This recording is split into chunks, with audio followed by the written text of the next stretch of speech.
This is a 2017 Honda Civic. We're about to put a nice custom axle back dual exhaust system on it. The customer installed a dual valance on the back bumper. You can see it's not stock outlet, but we're going to modify it.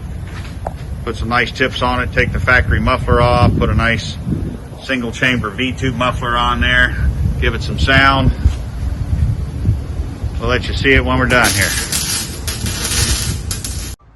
Okay, so you can see we've installed the axle back dual exhaust system out to some nice 4-inch rolled tips,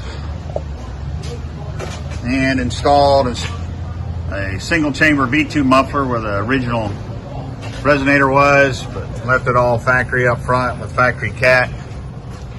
Should give it a little bit of rumble. Let's see what it sounds like.